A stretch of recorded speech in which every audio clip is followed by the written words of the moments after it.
Hi, it's Dan with EUJUICERS.COM, coming to you as always from the heart of Europe. And I've got my wife, Krista, back with us today, wife and herbalist. And what are you going to show us today? What is the herb of the day? I see something sitting over here. The herb of the day today is yarrow, and we're going to be making some things with this that will help you in healing and in sickness. And what are the things? We're going to make some tea that you should have with you whenever you're thinking you're getting a cold or if you have a fever. And we're also going to make some powder that you could put on any kind of open wound. That's this stuff, right? This is it. I remember this. I actually have a story, and it's about this table. This table's huge. It's heavy. We had it ordered custom for this studio, and it was too big to get through the door, so we had to take it apart. Only it wasn't screwed together. It was held by glued wooden dowels. So while everyone was gone, I thought I'd be a hero, and I had a knife, and I was trying to cut the dowels out.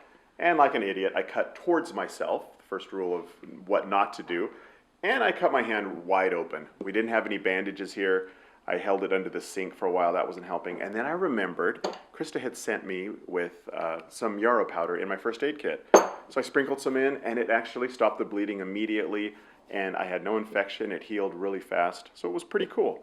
What else do you make with yarrow? I see you have a few other things here. I make a tea for respiratory distress or decongestant. I make an allergy tea for during allergy season. I make a cream for varicose veins. I also use it under my eyes. It helps with puffiness. I make a tincture for urinary tract infections and also just a normal yarrow tincture for any kind of wound healing and fevers. And would I just put this straight in onto a wound, apply it direct? You can put it directly onto a wound, or you can take it internally for reducing fevers. All right, so I'm going to get out of the way, let you watch Krista. She'll show you how these things are made, and I'll see you at the end. Yarrow is one of my favorite herbs. It's really useful. It's been used on battlefields for thousands of years for first aid. It's one of our first aid go-tos. Its Latin name is Achille millefolium. It's named after the Greek hero Achilles because, according to the myth, this is the herb he was dipped in that kept him protected and impervious to being wounded. It's found in North America, in Europe, anywhere where there's sunlight and meadows. You can go and pick it around spring, late spring, early summer. It has small white flowers, although they could be pink or red, according to the cultivar.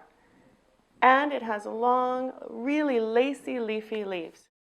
Some of yarrow's most medicinal constituents are its anti-inflammatory properties, its styptic, which means it stops bleeding, it's vulnerary, it's wound healing, it's antimicrobial, antiseptic, diaphoretic, meaning it helps you to sweat, which is why it's really great at reducing fevers because it helps sweat the fever out. And it's astringent. It pulls in tissue and tightens tissues and helps close and stop bleeding. It closes wounds and stops bleeding. So we're going to make our first thing with yarrow today, which is our yarrow powder. And this is what we go to immediately whenever we get cut. Whether you cut yourself shaving or you cut yourself with knives because you've never seen a knife before, Dan. And we're going to use the yarrow that we've dried in our dehydrator. You can dry it anywhere. You can hang it in your house. You can put it outside in the sunlight. I prefer the efficiency of a dehydrator. So I'm going to get it out of the dehydrator now.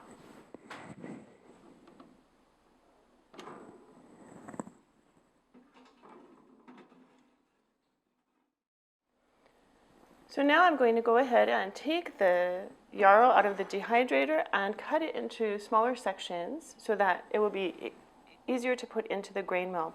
Now you could use a mortar and pestle, as I have here, but I find it more efficient and you get a better quality and texture to your powder if you use a grain mill.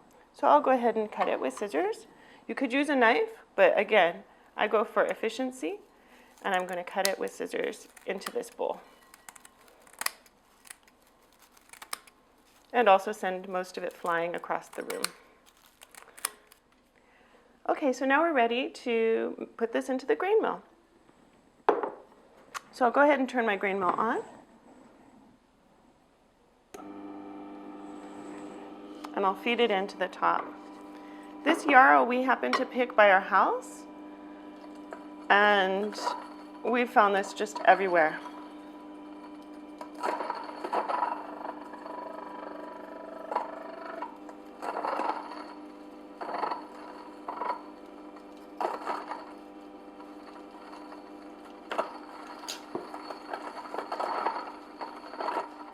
Okay, so we're finished milling our yarrow, and now we're ready for any kind of wound that we might have. So let's say you cut yourself.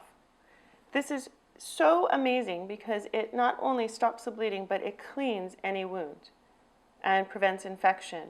And if you don't have bandages at your house or where you are in the woods or wherever, it will form like a crust on top of the wound and just seal it in until you're able to get a bandage on it.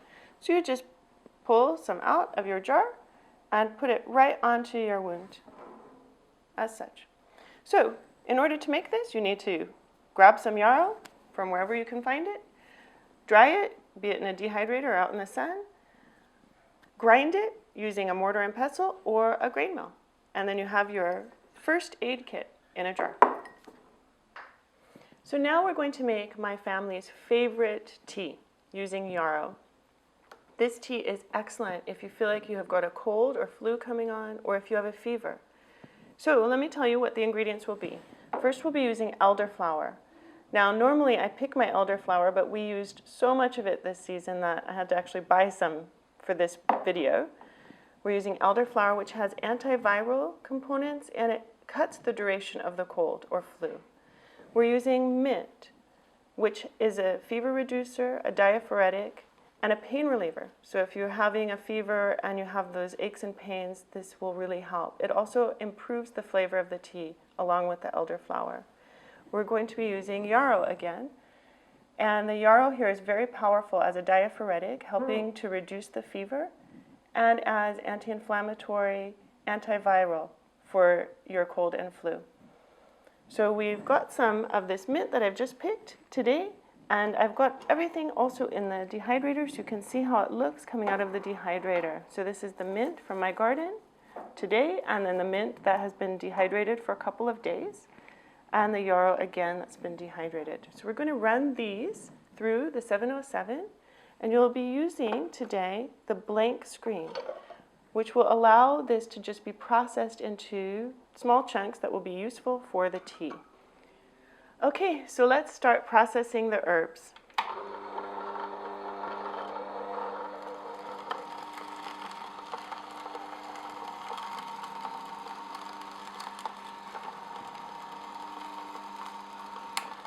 Okay, so now we've got the yarrow done, and I'm going to put it into this bowl because we need to get the right ratio for the tea. So I'm going to do the mint now.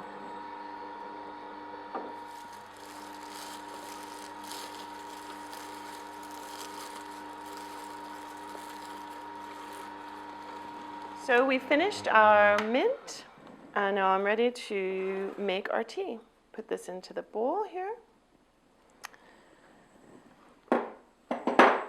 And show you again what will be in the tea.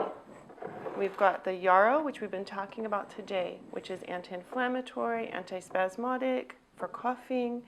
It's a diaphoretic for relieving fevers. And it's antiviral.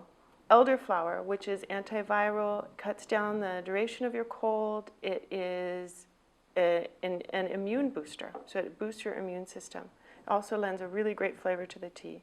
And mint, which is a pain reliever, it's good for your respiratory system, and again, adds a good flavor to the tea. So our ratio for our tea today is 3 parts mint, 3 parts elderflower, and 1 part yarrow. So we're going to go ahead and put that together. Now, it's not too scientific. I just do 1 part yarrow, and we'll do 3 parts of the elderflower,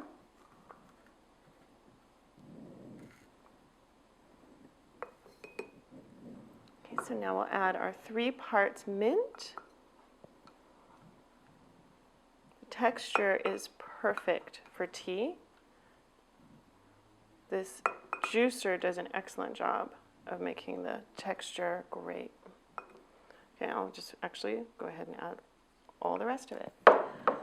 Okay, so now we have our Fever Buster tea. Give it a good shake.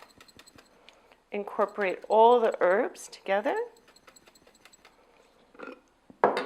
And fill up a tea bag. And then you're ready to have your tea. So you're going to put 3 teaspoons or 1 tablespoon of herb into your tea bag. And I really encourage you to let it steep in the boiling water for 15 minutes at least. Best is a half an hour to get all of the constituents of the plants into the tea. It's best also to cover the tea with a plate or a bowl while it's steeping. Otherwise, all the important volatile oils will escape into the steam. And I encourage you to enjoy this tea, and I hope that it brings you much health during cold and flu season.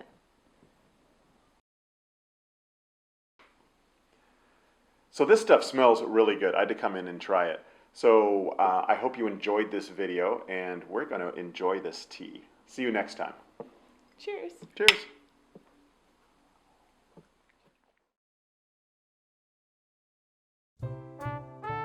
And it has really, really leafy, long leaves. But you can find it anywhere. Sorry. Okay, so let's start processing the herbs. So I hope you enjoyed this video, and leave a comment below if you want to see more of Krista. And let's start again. If you want to see more of Krista, she will strip. That's probably being filmed next. Oh, good. Too bad. So I'm back. I smelled this stuff. It smells really good with the mint. Is that what's doing it there? Yeah, the mint is doing it. Okay, one more time.